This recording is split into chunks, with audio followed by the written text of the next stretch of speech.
Approchez, approchez tous. Venez découvrir le plus incroyable, le plus extraordinaire, le plus inimaginable spectacle de marionnettes qui ait jamais existé. Préparez-vous à vivre une aventure époustouflante, pleine de mystères, pleine de dangers et pleine de magie qui éblouira votre regard et envoûtera votre esprit. Je suis le professeur Gregorius T. Oswald, mais mes amis, et nous le sommes tous ici, m'appellent Mister G.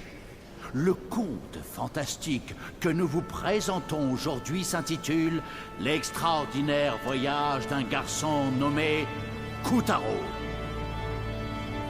Bienvenue dans le théâtre magique de l'étrange et du fantastique.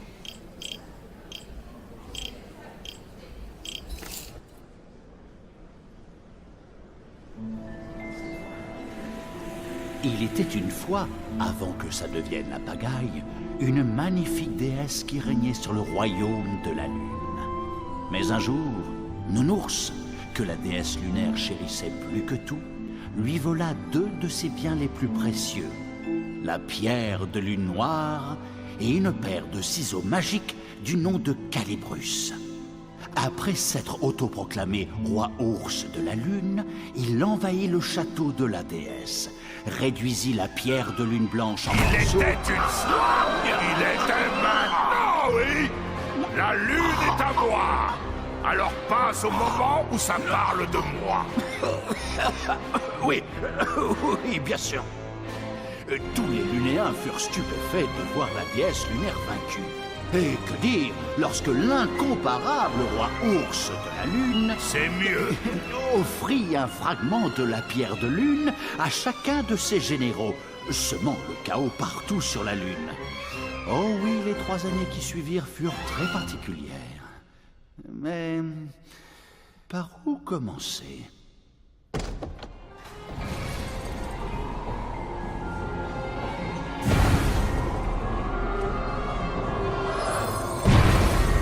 Il était désormais l'impitoyable roi du royaume de la Lune et il comptait bien le rester.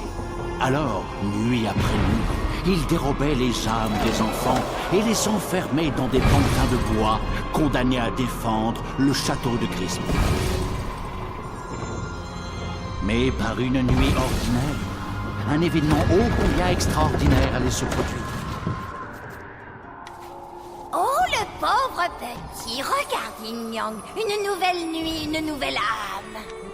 Oui, le pauvre, vous ne valez pas mieux que ce tyran.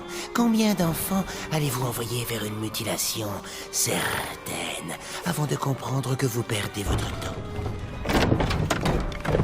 Eh bien, encore un, et encore un autre après. Autant qu'il m'en faudra pour mettre la main sur Calibrus. Je vois. Voici notre malheureux héros, revenu à la vie pour se retrouver entre les griffes du roi ours de la Lune. Kotaro, ton âme a été amenée ici sur mes ordres. Kotaro, veux-tu être mon ami? Mon ami à la vie, à la mort. Menteur!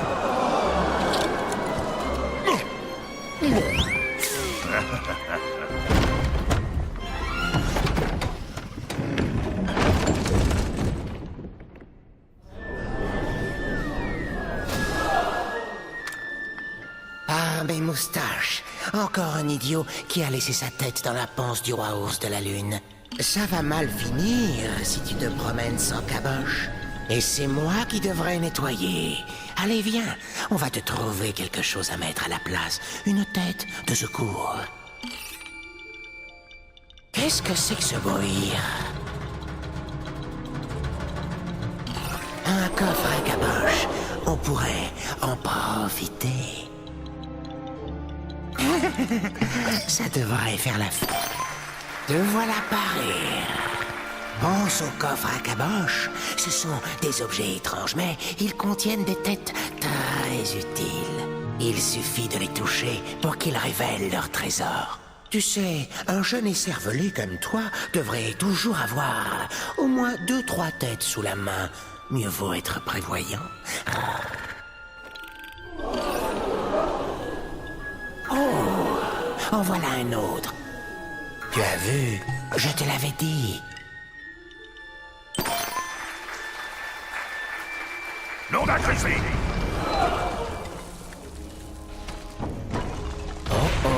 Attention. Vite, ramasse ta tête. Je vais te dire une chose cruciale. Un seul faux mouvement et ta petite tête de linotte se détachera de ton cou. Si tu ne la ramasses pas tout de suite, la magie disparaîtra et plus de tête. Alors n'oublie pas, si tu perds la tête, ramasse-la en vitesse.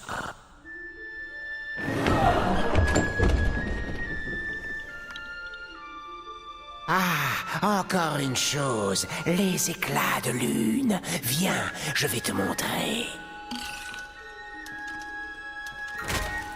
Voilà, ce sont des éclats de lune. Quand tu en auras 100, tu pourras revenir à la vie par magie, même si tu perds toutes tes têtes. Continuons à chercher.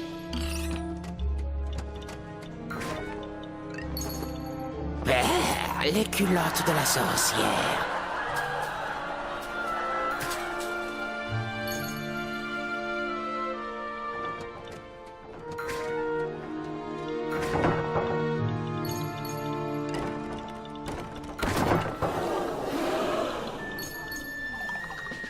Récupère tous les éclats de lune si tu tiens à rester en vie.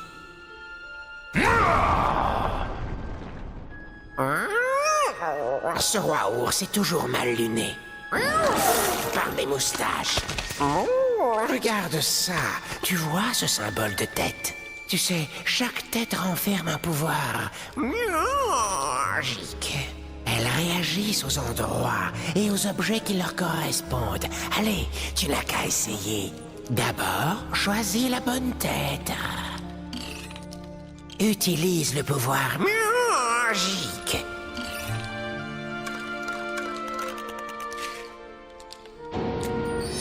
En tout cas, ne rate pas les symboles de tête. Ils sont pleins de surprises. Tu as vu ça? Pas étonnant qu'il soit si maigre. Oh, le petit chéri, sois le bienvenu. Fais comme chez toi. Va me le chercher!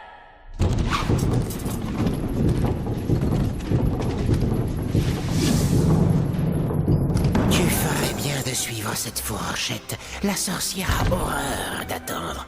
Prends garde à cette fourchette, elle est aussi fourbe que la sorcière. Je t'avais prévenu. Dépêche-toi de ramasser. Utilise ce portail scintillant pour rejoindre l'arrière de la cuisine.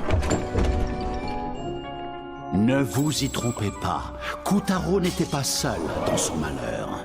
La cuisine était déjà pleine de pauvres diables que le roi ours de la lune avait arrachés à leur lit douillet.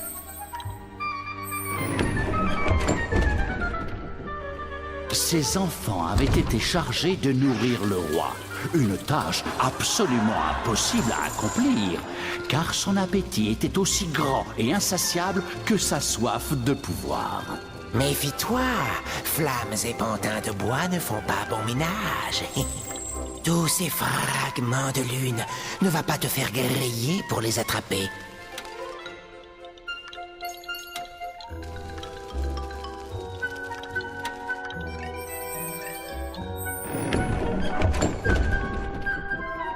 Imaginez ces pauvres enfants, du matin au soir, sans cesse malaxés, râpés, pelés, étuvés, marinés, fondus, hachés, écrasés ou, avec un peu de chance, juste épluchés et passés au beurre.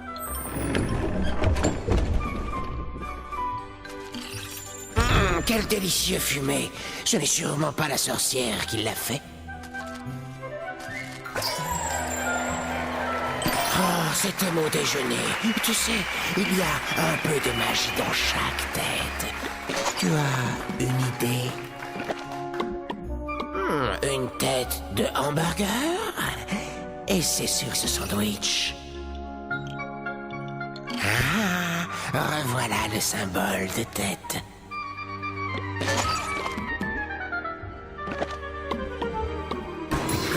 Tu vois, tu peux changer le monde en te servant de ta tête. Et ce n'est pas qu'une expression.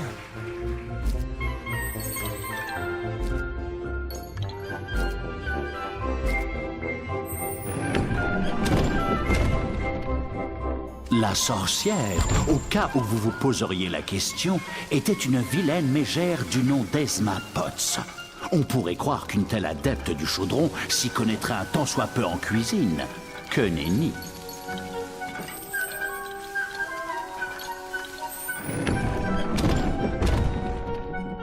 Quant au compagnon de Kutaro, le chat Yin Yang, il avait été le fidèle félin de la déesse lunaire.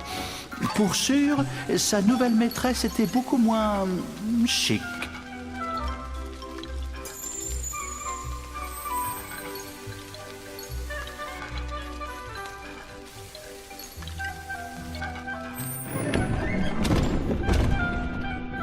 Prends garde aux légumes.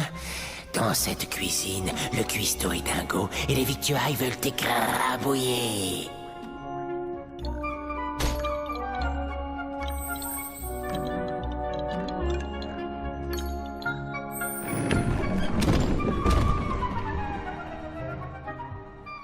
Dépêchez-vous, mes chéris, parce que les feignants seront les premiers à devenir des larves.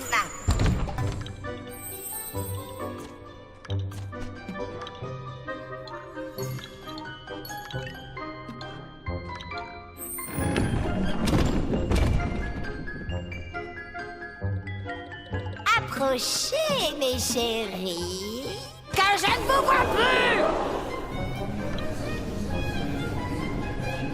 Yin Yang, ouvre les fenêtres. Je vais finir par rôtir avec cette chaleur. 3. Alors, Kutaro, mes réflexes félins t'épatent, hein? Oh! Où est la déesse lunaire? J'exige de savoir où vous l'avez emmenée. Patouche, sale brute, comment osez-vous? La princesse à son papa devrait fermer son clapet. C'est toi le nouveau? Et je suppose que tu voudrais récupérer ton âme et rentrer chez toi. Eh bien, il faudra d'abord que tu trottes gentiment jusqu'à la salle du trône du roi ours de la lune et que tu me rapportes ces ciseaux magiques. Tu peux y arriver. Après tout, tu es un garçon pas comme les autres.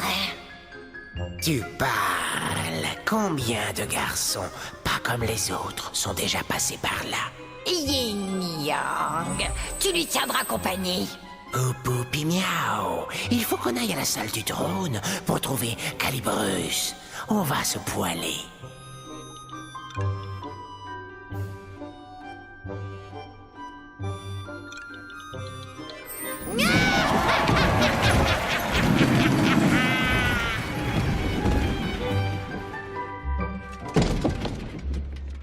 Bienvenue dans la tour des tribulations. Ne te laisse pas abuser par ce nom joyeux. Cette tour, tu vois, il peut vraiment y avoir des têtes n'importe où. Coffre à caboche, tourne broche, vieux vide poche. Tu dois regarder partout. Kutaro, te voilà devenu chasseur de têtes à présent.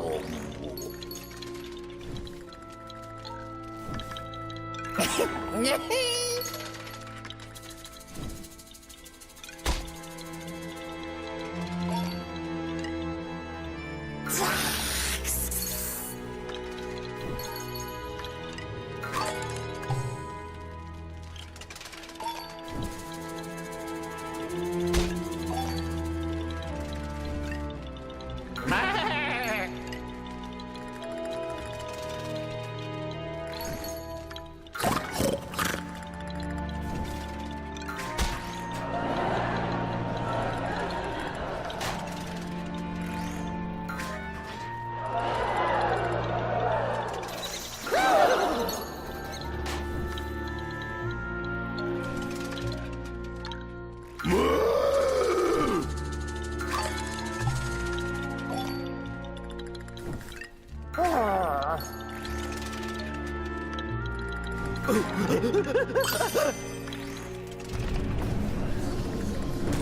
non, catastrophe!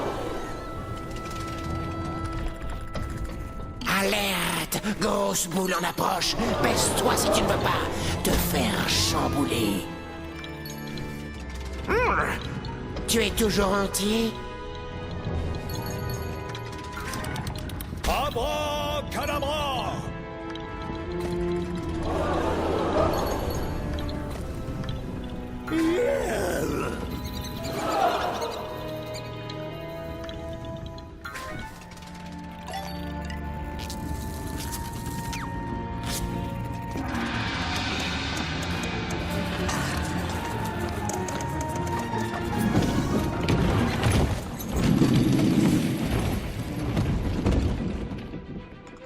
Kotaro avait été happé par une araignée géante.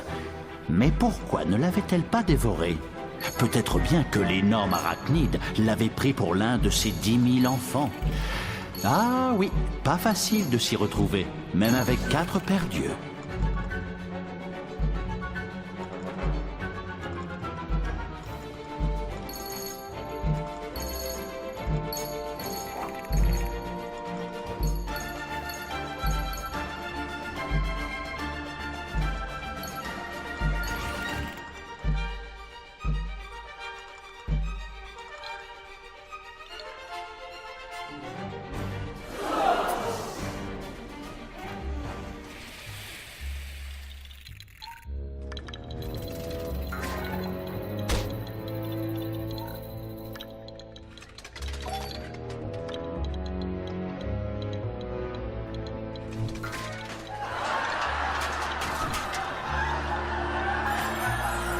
C'est renversant, Kotaro. C'est l'entrée de la salle du trône.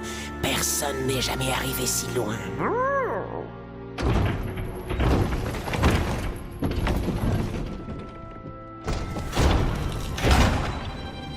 Arrêtez cette folie! Je vous l'ordonne au nom du soleil!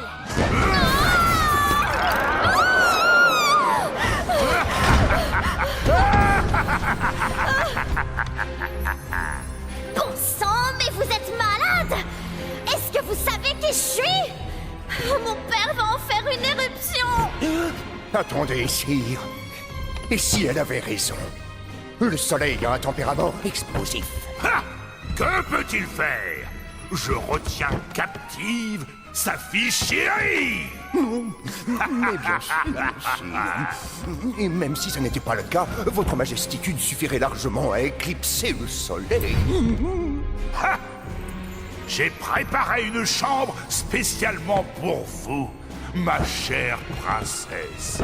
Alors, je vous en prie, restez aussi longtemps que vous le voulez. Quelle chance! Il a laissé Calibrus sans surveillance. Kotaro, tu es vraiment un petit vénard.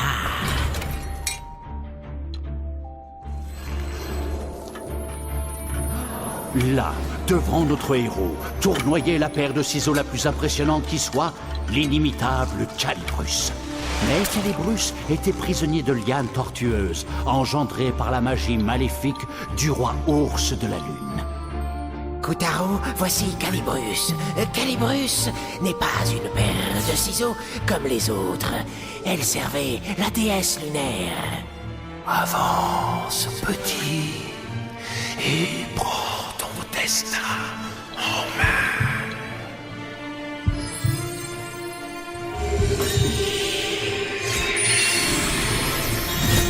Mais c'est impensable. Je veux dire formidable. Calibrus t'a choisi pour être son porteur.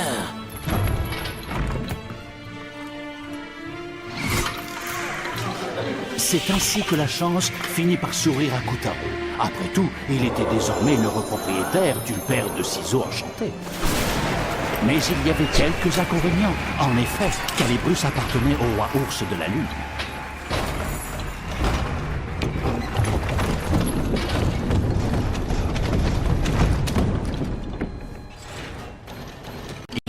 premier défi de notre héros fut d'échapper au piège qu'il venait de déclencher.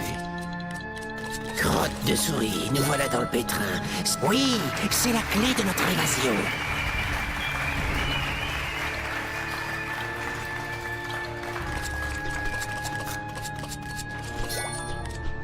Continue, Kotaro.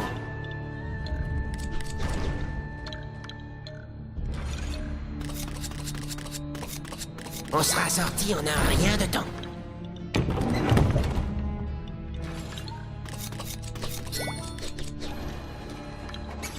Bravo, c'est exactement ça. Miaou. Tu es taillé pour l'aventure.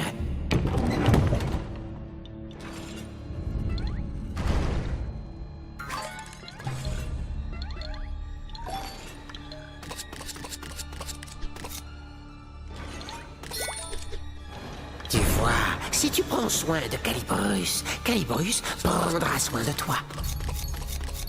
Oui, parfait.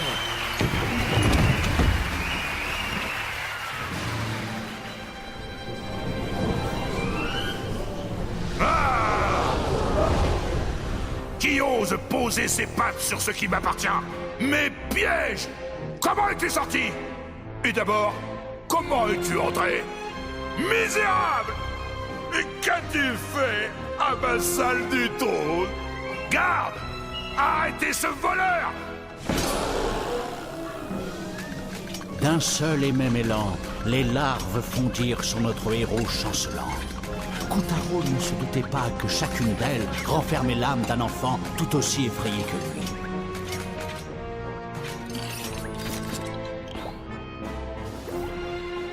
C'est ça, un vrai héros. Je vais t'arracher ta sale tête de voleur! Si tu es prêt, tu finiras en larve, comme tous ces pauvres marmots. Garde! Je veux la tête de ce vaurien de carambouilleur!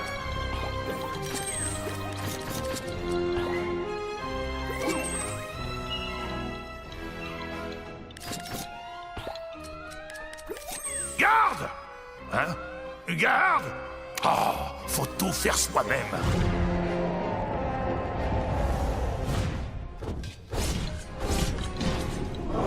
C'était un escuyer. De toutes les abominables créatures magiques du roi ours, les escuyers étaient parmi les plus terrifiantes. Le pauvre Kotaro se sentit soudain envahi par la peur. Mais pour échapper à l'escuyer, il allait devoir surmonter cette peur.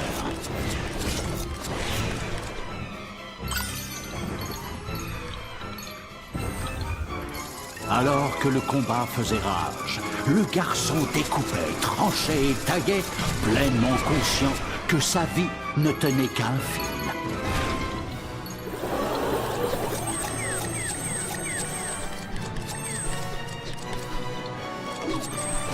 L'escuyer aussi est plein de pauvres âmes misérables. Mais si tu les libères, tu pourras l'aplatir pour de bon.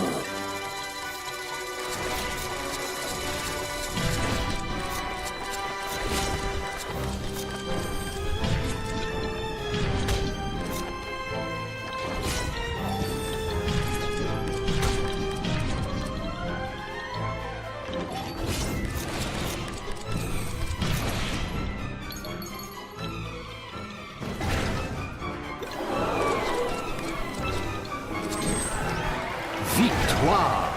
L'infâme escuyer était vaincu.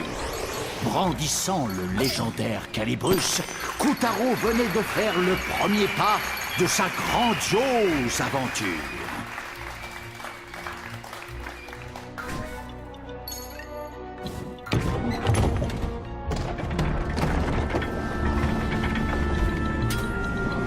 Malheureusement, notre jeune héros allait devoir se carapater, car le cruel roi ours était déjà sur ses talons. Tigre! Oui, sire. Où est passé cet avorton? Il ne doit pas être loin, sire. Il a de si petites jambes. Je suis sûr qu'il se cache dans le coin. Je ne veux pas qu'il soit dans le coin. Je veux qu'il soit coincé. Trouve ce voleur ou je me passerai de tes services. Calmez-vous, sire. Pensez à votre tension. Je vais m'en occuper. Voulez-vous un massage des pieds, un verre de lait chaud? Non, vraiment rien. Bravo, Koutaro. Les autres n'étaient jamais arrivés aussi loin. La sorcière va être ravie. Un peu de nerf, tu veux? Tu préfères que les larves te trouvent et que le roi ours t'arrache les membres? Allez, viens!